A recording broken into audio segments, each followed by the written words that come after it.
6절부터 7절의 말씀을 가지고 가진 것에 집중하라라는 그런 제목으로 하나님의 말씀을 함께 나누기 원합니다. 우리 지난 시간까지 열왕기하 말씀을 여러분들 열심히 읽으셨을 텐데요. 열왕기 3부터 열왕기하 2장 말씀에 보면 엘리야가 나오죠. 엘리야가 어떤 사람이었어요? 하나님의 능력의 종으로서 하나님께 귀하게 쓰임받은 그러한 사람이었습니다. 자, 성경에 보면은 죽음을 보지 않고 하늘로 올라간 두 사람이 있었는데요. 여러분 기억나시나요?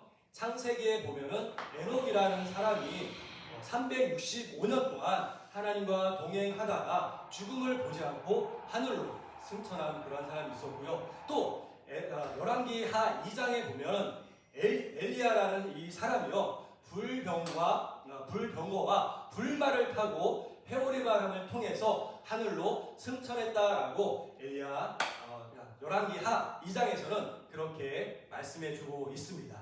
자, 이렇게 죽음을 보지 않고 하늘로 올라간 이 엘리야, 능력의 엘리야의 그 다음 사역자가 있었는데 누구였을까요? 3장에서부터 보면은 엘리사라는 그러한 사람이 나옵니다. 이 엘리사라는 이 사람이요, 엘리야의 종으로서 엘리야를 잘 섬겼는데요. 이 엘리야가 하늘로 승천하기 전에 이 엘리사에게 이렇게 물어봐요. 내가 나에게 원하는 것이 있느냐? 원하는 것이 있다면 말해보아라 라고 이렇게 얘기했을 때 엘리사가 이 엘리야에게 이렇게 얘기합니다. 당신의 능력의 갑절을 제가 원합니다 라고 이렇게 얘기를 하죠. 무슨 얘기예요? 당신이 가지고 있는 그 하나님의 능력보다 배나 저에게 능력을 부어주시길 원합니다 라고 이렇게 이야기했을 때 능력이 부어졌을까요? 안 부어졌을까요? 하나님의 능력이 부어져 갔고요. 이 엘리사가 엘리야보다 더 큰 능력들을 행했다라는 거죠. 요단강을 엘리야가 벗어놓은 그 옷으로다가 요단강을 쳤더니 요단강이 갈라져서 마른 땅을 건넜다라고 성경에서 말씀해주고 있고요. 더욱더 놀라운 사실은 이 엘리사가 나중에 죽었을 때 열왕기하 13장 20절부터 21절 말씀에 보면요, 이 엘리사가 죽어서 무덤 가운데 들어갔는데 그러고 나서 한 해가 1년이 지났습니다. 이제는 그 시체가 다 썩어서 뼈만 남지 않았겠어요? 이 뼈만 남은 상태에서 이 엘리사의 무덤에 어떤 사람들이 어찌저찌 하다가 시체를 엘리사의 무덤에 던져 넣는데요. 놀랍게도 그 엘리사의 뼈에 그 시체가 닿았더니, 여러분 나중에 꼭 읽어보세요. 어떤 일이 발생했냐면 그 엘리사의 뼈에 닿았던 그 사람이 벌떡 일어나서 소생케 되었다라고 열왕기하 13장에서는 말씀해주고 있습니다. 엘리사의 능력이 정말 대단했다는 것을 알 수 있죠. 자, 이렇게 대단한 엘리사가 하나님의 일을 행하는데요. 오늘 이 열왕기하 4장 말씀에 보면 뭐라고 말씀하고 있어요? 4장 1절에 보면 선지자의 제자들 중에 한 아내가 이렇게 말씀하고 있습니다. 여기서 선지자의 제자들이라는 것은 선지자, 즉 엘리사의 제자들을 이야기하고 있는데, 지금으로서 이야기한다면 신학교에서 주의 종이 되기 위해서 성경을 배우고 있는, 신학을 공부하고 있는 전도사님 정도로 이해하면 될 겁니다. 그래서 이 선지자 엘리사의 제자들 중에 한 사람이 가정을 이루고 있었는데 그 사람이 어느 날 갑작스럽게 죽게 된 그러한 일이 발생하게 된 거죠. 근데 그냥 죽으면 좋은데 많은 빚을 남기고 죽었던 것입니다. 그래서 이 가정이 어려운 이 상황에서 이 남편이 죽게 되자, 당시 이스라엘의 많은 여자들이 사회적인 생활을 온전히 할 수 없었어요. 가부장적인 사회였기 때문에. 그래서 남편이 빚을 남겨놓고 죽게 되자 이 빚을 갚을 수가 없는 이 가정에서 어떤 일이 발생했어요? 오늘 4장 1절 말씀을 보니까 이 선지자 제자의 이 두 아들이 있는데 이 두 아들이 빚 때문에 종으로 팔려가게 되는 안타까운 현실을 맞이하게 된 것이었죠. 그래서 이 선지생도의 아내가 이 엘리사에게 나와서 이제 우리 가정이 망하게 됐습니다. 두 아들이 종으로 팔려가게 됐사오니 어떻게 하면 좋겠습니까? 라고 이 엘리사에게 와서 부르짖었다라고 오늘 성경에서 말씀해주고 있습니다. 그랬더니 이 엘리사가 이 여자에게 뭐라고 얘기합니까? 열왕기하 4장 2절 말씀해 보면 내 집에 무엇이 있는지 내게 말해보라 라고 엘리사가 여자에게 이렇게 이야기합니다. 그러자 여자가 무엇이라고 얘기해요? 우리 집에는요 지금 아무것도 없습니다. 아무것도 없는데요 오로지 집에 있는 것이라고는 집에 기름 한 그릇밖에 없습니다 라고 이렇게 이야기를 하는 거죠. 얼마나 가난한 형편입니까? 얼마나 비참한 그러한 처지였습니까? 자, 엘리사는 이 여인에게 내 집에 무엇이 있는지 내게 말해보라 라고 이야기했는데요. 이 여인이 지금 무엇을 본 거예요? 자신의 집에 있는 것을 본 게 아니라 자신의 집에 없는 것, 지금 자신이 너무나도 어려운 형편 가운데 있습니다. 없는 것을 엘리사에게 이야기했다라는 것이죠. 여러분, 우리도 그렇지 않습니까?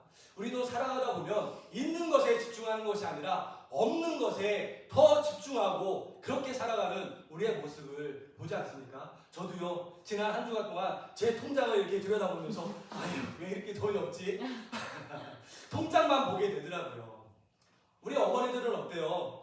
마트나 시장 보러 가면은 조금만 이렇게 쓸어 담아도 10만 원이 훌쩍 넘어가지 않습니까? 정말 물가가 올라도 이렇게 많이 올랐나? 늘 항상 불안한 마음을 가지고 살아가는 것이 저와 여러분들의 마음입니다. 하지만 엘리사가 여인에게 물어본 것은 무엇이었어요? 내 집에 없는 것이 무엇이냐라고 물어본 것이 아니라 내가 지금 갖고 있는 것이 무엇이냐라고 그 여인에게 물어봤다라는 것이죠. 이 여인에게 있어서 기적이라는 것은요 완전히 새로운 무엇인가에서부터 일어난 것이 아니라 이 여인의 집에 일어났던 기적은요 작은 그릇, 그 그릇에 담겨있는 그 기름에 의해서 그 여인의 집에 기적이 일어났다라는 것입니다. 하지만 이 여인은 우리 집에 지금 이 기름 외에는 아무것도 없습니다라고 엘리야에게 그렇게 이야기를 한 것이었습니다. 그랬더니 이 엘리사가 여인에게 뭐라고 얘기해요? 너는 그렇다면 밖으로 나가서 그릇을 빌려와라. 내 이웃들에게 그릇을 빌려와라 라고 이렇게 얘기를 하죠. 그런데 여기서 중요한 것은 무엇이냐면 우리 3절 말씀에 보니까요 이렇게 말씀하고 있습니다. 우리 3절 말씀을 다 같이 함께 읽어보도록 하겠습니다. 시작. 이르되 너는 밖에 나가서 모든 이웃에게 그릇을 빌리라. 빈 그릇을 빌리되 조금 빌리지 말고. 여러분 뭐라고 말씀하고 있어요? 빈 그릇을 빌리되 어떻게 빌려라? 조금 빌리지 말고 많이 빌려와라. 내 이웃에 있는 그릇들을 다 싹쓸이 해와라 하고 엘리사가 지금 이렇게 이야기하고 있는 것입니다.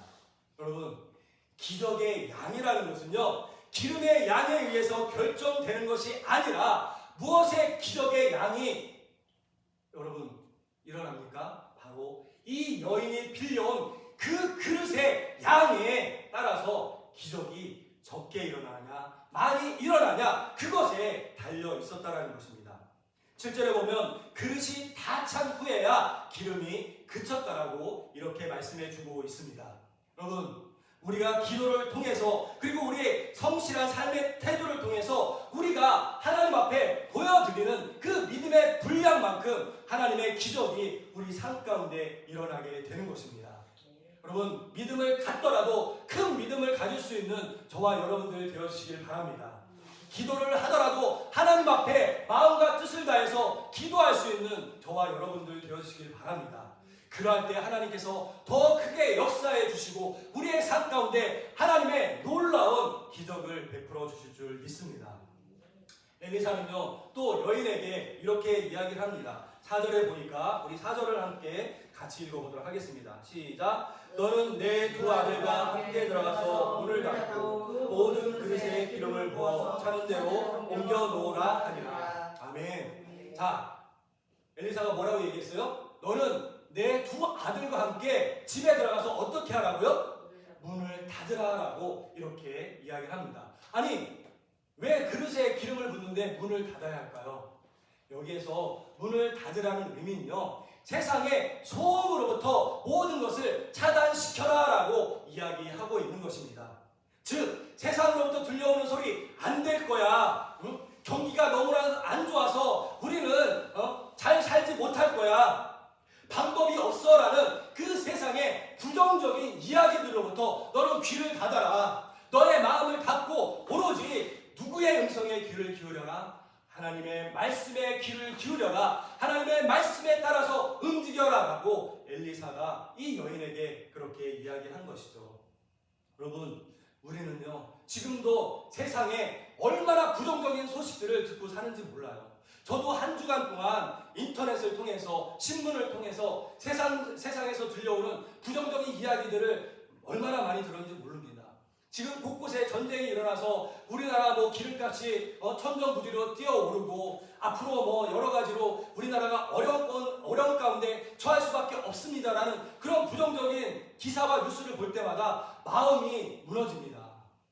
어떻게 하루하루를 살아가야 될 것인가에 대해서 고민이 안 생길 수가 없어요. 여러분, 자꾸만 우리가 그것에 귀를 기울이고 그런 것만 보게 되다 보면요 우리의 생각이 자꾸만 부정적인 것으로 흘러갈 수밖에 없습니다. 그러나 우리가 이 땅에 썩어질 것을 바라보고 이 땅에 썩어질 그러한 뉴스, 소식을 듣는 것이 아니라 하나님이 우리에게 들려주시는 말씀을 바라보고 하나님이 우리에게 들려주시는 음성을 우리가 들으면서 살아갈 때 거기에서 소망이 생겨나고 거기에서 믿음이 생겨나는 줄 믿습니다. 여러분, 세상 것으로부터 귀를 닫고 눈을 닫고, 여러분 그렇다고 세상을 바라보고 살지 말라는 것이 아니라 우리가 세상을 바라보고 살 때 그 안에서 역사하시는 세상을 움직여 가시는 그 하나님을 바라보고 살라라고 말씀드리고 있는 거예요. 여러분, 이 세상을 누가 창조해 주셨습니까? 시편 121편 1절부터 2절 말씀에 보면 이 천지를 창조하신 분은 분명히 하나님이라고 그렇게 말씀하고 계십니다. 여러분, 그러하기 때문에 이 세상을 창조하신 그 하나님을 우리가 골방 가운데서 기도 가운데서 만나고자 할 때 말씀을 통해서 하나님의 음성을 듣고 이 세상 가운데 나가서 복음을 전하며 살아가는 그 인생 가운데 하나님이 역사하시고 그 인생을 통해서 하나님의 놀라운 기적을 베풀어 주실 줄 믿습니다. 여러분, 세상의 경제 지표에 우리가 물고 웃기보다는 우리에게 공급자 되어주시는 그 하나님께 집중하는 삶을 통해서 오늘도 천국을 이루면서 그렇게 깊은 삶을 살아갈 수 있는 저와 여러분들 되어주시길 바랍니다. 마태복음 11장 28절에서 예수님께서 이렇게 말씀하셨어요. 수고하고 무거운 짐진 자들아 다 내게로 오라. 내가 너희를 쉬게 해주겠다라고 예수님께서는 분명하게 말씀해 주셨습니다. 오늘도 세상 가운데서 수고하고 무거운 짐진 것이 있습니까? 이 사순절 기간에 예수님 앞에 다 가지고 나올 수 있는 저와 여러분들 되어주시길 바랍니다. 그분은 2000년 전에 하늘의 영광의 보좌를 버리시고 우리의 죄를 지시기 위해서 십자가에 못 박혀 죽으시기 위해서 이 땅 가운데 오셔서 우리를 대신해서 십자가에 못 박혀 죽으셨다가 3일 만에 부활하신 영광의 주가 되시는 줄 믿습니다. 우리가 그 주님을 믿고 의지하고 그 주님 안에 들어가 살 때 내가 너와 더불어 먹고 살겠다라고, 내가 너에게 영원한 생명을 주겠다라고 그렇게 약속해 주신 그 예수님이 여러분들의 삶을 책임져 주시고 영생 가운데 이끌어 주실 줄 믿습니다. 사실 이 여인은 엘리사의 말이 모든 그릇을 다 빌려와라 그리고 기름을 부어라라는 그 말이 비상식적으로 그렇게 들렸을지도 모릅니다. 하지만 빈 그릇에 기름을 붓는다고 해서 우리의 상식으로 보면은 정말 빈 그릇에 기름을 붓는다고 해서 기름이 더 늘어날 일은 없잖아요. 하지만 이 여인은 엘리사의 그 말을 믿고 그 말에 순종해서 즉시 실천했다라는 것이죠. 여러분, 이 험난한 시대를 이기는 힘은 막연한 낙관주의에서 시작되어지지 않습니다. 하나님이 주시는 그 말씀에 따라서, 하나님이 주시는 그 말씀이 내게 주시는 그 감동에 따라서 오늘 내가 할 수 있는 작은 일, 부지런히 그릇을 빌리고 기름 붓는 그 작은 일부터 우리가 실천하며 나갈 때 하나님은 그 믿음을 보시고 우리의 삶 가운데 놀라운 역사를 베풀어 주신다는 사실입니다. 그럴 때 기적은요, 기름을 부어서 가득 넘치는 것에 끝나지 않습니다. 어떻게 되었어요? 그 아들과 그 여인이 그 넘친 기름을 갖다가 팔아서 빚도 다 갚고 그 경제가 다시금 회복되어지는 놀라운 역사가 일어나게 된 것입니다. 하나님이 우리에게 말씀해 주실 때 그 말씀을 믿음으로 받아들이고 그 말씀을 실천하며 살아갈 때 하나님의 놀라운 역사가 우리의 가정을 변화시키고 우리의 사업장을 변화시키고 우리의 삶의 모든 부분을 변화시키시는 놀라운 그러한 기적을 베풀어 주실 줄 믿습니다. 2026년도 우리의 현실은 끊임없이 우리를 압박하고 있습니다. 하지만 열왕기 하 4장의 사건은 우리에게 분명한 소망을 보여주고 있지 않습니까? 하나님의 자녀에게 경제적인 이 위기는, 가정의 이 위기는, 우리가 닥치고 있는 이 가정의 슬픔은 하나님의 공급하심을 다시금 체험할 수 있는 그러한 기회가 되어진다는 것을 이 열왕기 하 4장에서 우리에게 분명히 보여주고 있는 것입니다. 빌립보서 4장 19절에 나의 하나님이 그리스도 예수 안에서 영광 가운데 그 풍성한 대로 너희 모든 것을, 우리의 쓸 것을 채워주시겠다라고 말씀해주고 계십니다. 기적의 기름은요, 여인이 준비한 마지막 그릇이 가득 찰 때까지 멈추지 않았습니다. 하나님의 은혜는 결코 먼저 마르지 않는다라는 사실을 우리에게 보여주고 있는 것이죠. 우리가 믿음의 그릇을 거두거나 기도를 멈출 때 기적도 멈출 수밖에 없습니다. 우리가 계속 끊임없이 쉬지 않고 하나님 앞에 기도할 때, 믿음으로 하나님 앞에 나아갈 때 우리의 삶 가운데 기적이 상식이 되어서 우리의 삶을 덮어주시는 그러한 은혜가 나타나게 될 줄 믿습니다. 지금 당장 내 수중에 있는 것이 기름 한 그릇처럼 보잘것없어 보일지라도 여러분들 낙심하지 마시기 바랍니다. 하나님께서는 그 작은 것을 마중물 삼아서요, 여러분들의 삶에 풍성한 회복을 여러분 주실 줄 믿습니다. 오늘 하루 세상에 걱정되신 기도의 그릇을 준비하시기 바랍니다. 하나님이 주신 그 사명에 순종하면서 나아갈 때 하나님께서 저와 여러분들의 삶 가운데 이 여인의 삶처럼 그 경제를 회복시키시고 모든 빛 가운데서 우리의 죄의 짐의 그 빛에서, 우리의 가정의 그 빛에서 우리를 회복시켜 주시는 풍성한 은혜가 저와 여러분들의 삶 가운데 임하여지게 될 줄 믿습니다. 오늘도 그 하나님을 바라보시고 나갈 수 있는 우리 주께 맡긴 교회 모든 성도님들 되어주시길 바랍니다. 우리 함께 기도드리도록 하겠습니다.